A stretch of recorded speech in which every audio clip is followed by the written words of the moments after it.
All right, it is time to break down the psychology of quick trading. You see, in quick trading, it's all good having a profitable strategy, it's all good having good risk management, and it's all good having a system that works, that keeps you running. But all of that gets thrown out of the window if your psychology is not there. Now, what do I mean by the psychology specifically? Well, it is your emotions, your thought patterns, and your behaviors, and how you respond to those thought patterns, emotions, and behaviors inside of the markets. You see, when you have a strategy, you are exhibiting the true pinnacle of a quick trader. You are consistently executing something, right? Whereas the risk management is how you execute the money. And then the systems is putting it all together. However, the psychology is your actual brain sending signals to you, whether it's through your emotions, whether it's through impulsive behaviors, whether it's through everything that goes into your brain, emotions, thoughts, the whole psychology of it is how you respond to either a win or a loss. That's the only way, right? So in quick trading, it's simple. Only two things can happen. You can either win, right? Or you lose. Simple as that. Now, when you're winning, what arises when you win? Well, you get overconfidence. So we're actually going to list these now, right? You get overconfidence, you get greedy, right? And that's pretty much it. Those are the two biggest things: overconfidence and greediness. Now, when you're losing, what comes from this? Typically, two things: fear and revenge trading. Now, what I'm going to do in this video for psychology is break down how each of these work, whether you're winning or losing, how to avoid them, so that when you go and start executing the intrabar continuity strategy, you aren't affected by your psychology, right?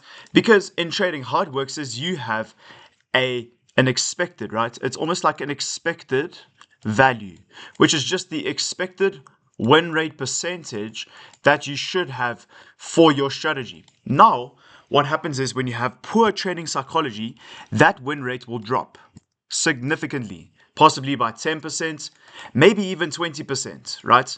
And that's something that you don't want. You want to be executing your systems, your trading risk management, as well as your strategy with the most consistent psychology possible. And what do I mean by that? Well, the difference between your brain and how it responds, whether you win or whether you lose, should be almost identical, right? Regardless of whether you are winning or losing. That's going to ensure that you are profitable and that you are consistent. Now, think of it like a casino, right? A casino knows they are going to win because they have the edge. They don't have, well, they have machines, right? They have roulette tables, they have blackjack tables, slot machines over and over, and like there's a whole bunch of stuff, right? Those machines, right? They don't have emotions, right? They don't have emotions. If the machine loses, there's no emotion. If the machine wins, there's no emotion. It's an operating system that over the long run generates the casino money. You need to be like the casino. All right? I want you to be like the casino. I want you to have the edge. And the only way you can do that is by not having emotions when you are trading. And when I mean emotions, I mean regardless of whether you win or lose, you should not have confidence or overconfidence. You should not get greedy. You should not have fear, and you should not revenge trade. Now, let's break down each one of these and explain how winning and losing clusters come into play and how the cycle of trading occurs, whether that's with the Dunning-Kruger effect. We'll get into it, right? So firstly, when you're winning, life is good. You get overconfident. You think you are the shit. Now, let me tell you one thing. It's called the Dunning-Kruger effect, right? And I want to break it down to you over here, right? The Dunning-Kruger effect is a cognitive bias where individuals with limited knowledge or competence in a domain greatly overestimate their own expertise, often because they lack the ability to recognize their own incompetence. What that means pretty much is when you get too confident, right? It's almost like this, right? This is what it looks like. On the graph, you have your confidence over here, right? So your competence, right? Let's just simplify this to knowledge, right? And then over here is your confidence. Now, how it works is when you start off as a beginner in trading, you might get lucky with very little knowledge. Whenever you get a win, your dopamine spikes and you get excited, right? And you get confidence with very minimal knowledge. What you'll find is then you hit a peak. This point over here is where you think you're the greatest trader in the world, but then what happens is reality comes crashing down and you just lose all your money. But what happens is you continue to learn. Then you realize at rock bottom, and this is the point where most people quit, rock bottom, right? Where most people quit. You slowly seem to realize that you shouldn't be relying just on your only on your confidence with these massive impulsive spikes, but you should be building your knowledge. And over time, as you build your knowledge with a consistent emotional system that does not overreact, whether it's a win or loss, you start to slowly build up your confidence as you grow your knowledge, right? It's not this massive spike. It's almost like a consistent growth, right? So you're going to see it over here in the image, right? Here we go.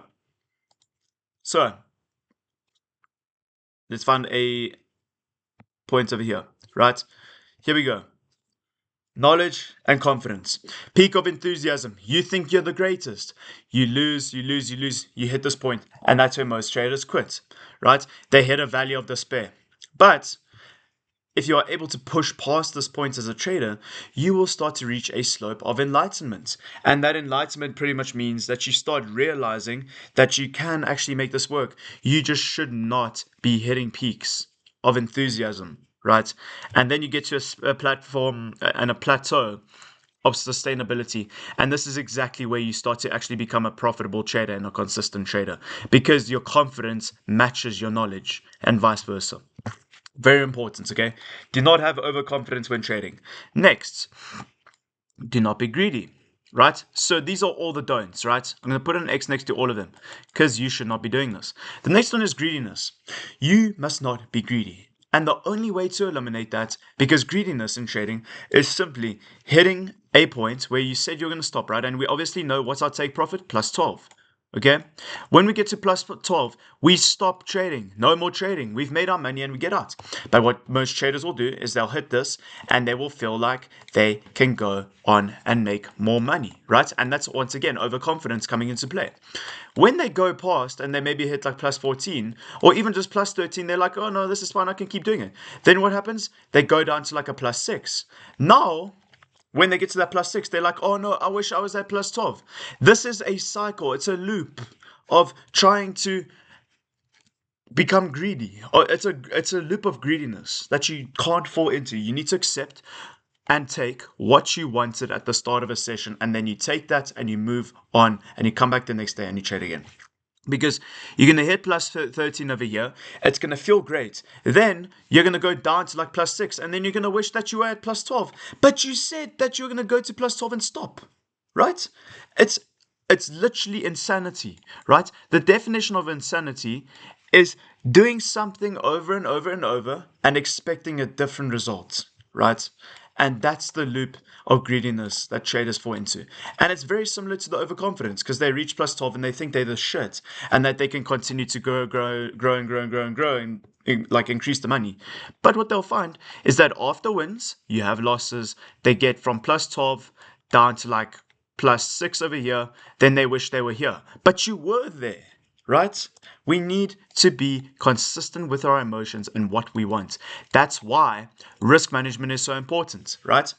Literally, didn't I say that regardless of how good your strategy is, your risk management is, or how good your systems is, if your psychology is not consistent and not sane, then you are not going to have a profitable operating system, strategy, or risk management, right? Because if you can set yourself out to always hit plus 12 and you always hit plus 12, but then your mind says, no, we can always go greater. Then you get to plus 18. Then you're like, let's go more. Then you get to plus 9. Then you're like, shit, I wish I was at plus 12. That's you being absolutely insane and stupid. Take what you wanted and move on. Stop listening to your mind and start listening to the data and the maths. Remember, it is not about how you feel, it's about what the data tells you. And this, my friend, this is the data that you are working with. Not this, not what your mind is telling you, thinking you're the best, thinking that you can get more, thinking that you can get more, and fearing that you're not going to get anything, right? So now let's move on to fear. Now, traders will feel fear when they start to lose. And this is very important because I want to get into the losing and winning clusters. Traders and you as a quick trader in this course need to realize that you're going to go through two things in trading ever. You only ever go through two things as a trader. You go through a thing called a winning cluster and you go through a thing called a losing cluster. And then you go through a winning cluster, right? This is how it works. And it goes over and over and over, but it might change in length. It might go losing cluster, winning cluster, losing cluster, winning cluster, right? The whole point is that there are always going to be losses, right? But if you execute it consistently and you do what you know you are supposed to do, regardless of how you feel, and base it off of your data, your strategy, your risk management, and your systems, you will always ensure that your winning clusters over the long run are greater than your losing clusters. And what does that ensure? Well, that ensures that you get from point A to point B, and that point B is always higher than point A, right? You need to understand and stop having fear during these losing patches and stop telling yourself that you're going to lose more. Because if you keep doing what you were doing when you were winning, right? If you kept doing what you were doing when you were winning, who cares if you're losing? Because you know at some point, if you keep you're just going to keep winning, right? You can't always win. You cannot always win in trading and in quick trading specifically, because you take so many trades so quickly that things can change rapidly. Your emotions can change rapidly. Your psychology can change rapidly. So we need to remain calm, comfortable, and consistent with our emotions and our psychology, right? Don't have fear when you're going into losing patches, when you're going into losing clusters, when you're going into losing clusters. Because over the long run, and the only way you'll be able to see that is when you take hundreds and hundreds of trades and realize that the data never lies and that the data will always be more important than how you feel. Never have fear during losing patches because it is only data and statistics that have to rebalance yourself after you have been having all these wins. That is how statistics works and how trading works. And at this point, in these losing clusters, is where traders go and increase their trade sizes, right? They'll start gambling, right? And this is where you start revenge trading. And that's my next thing. Revenge trading. What do you do when you revenge trade? You gamble, right? You start gambling, right? So I'm just going to add here. You start gambling and over leveraging, right? And the only way that can happen is if you are revenge trading. Now, revenge trading meaning that you are trying so hard after you have been losing, after you have been losing, after you have been losing to try and get your money back, right? When you need to allow it to happen naturally, right? And the only problem that comes from revenge trading, trying to get your money back as fast as you can, is gambling and over leverage. Rather, let the trades play out. Do what you have been doing that has been allowing you to win during these winning patches, because shortly you will be able to get over that losing patch and back into profits, right? Actually, even if you were like at the bottom here, you would still be in profits from this point. You would still be up. So stop worrying, right? Don't gamble and don't over leverage when you are trying to revenge trade and make your money back, because you always will make your money back. If you have had a massive winning streak and you are able to get through this losing streak over here and this losing cluster by not having fear, then you will realize that there's no need to even revenge trade. There's no need to gamble or over leverage to get your money back, because your edge and your profitable nature of executing your system consistently, which is the main message behind this, always plays out in your favor over the long run. That's all that you need to know about psychology and trading. It's understanding that you should not be trading based on how you feel.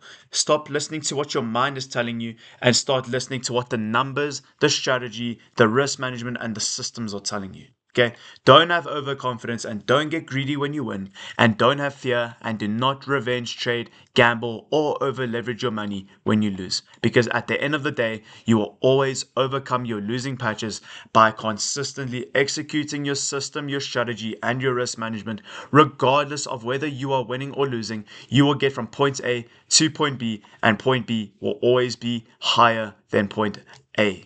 Always remember that. Okay. That is all that you need to know. Trading is about data. It's about expected value. It's about knowing what your win rate is going to be when you keep everything as consistent as possible. And to pretty much finish this off, you must not have emotions when you are trading. Think of it once again like a casino. The casino slot machine, the casino blackjack hands, or sorry, table. The casino's roulette table has no emotions, yet it is so profitable for them because if it loses or wins, it doesn't even react. It moves on to the next thing, right? For you, it's to move on to the next trade like nothing even happened. And before you know it, after you have taken thousands and thousands and thousands of trades, you all have made money. And the only way you can do that is by staying consistent with all four of these: your psychology, your strategy, your risk management, and your systems. Do not trade based on how you feel, trade based on what the data is telling you. And that's the only way to become successful as a quick trader.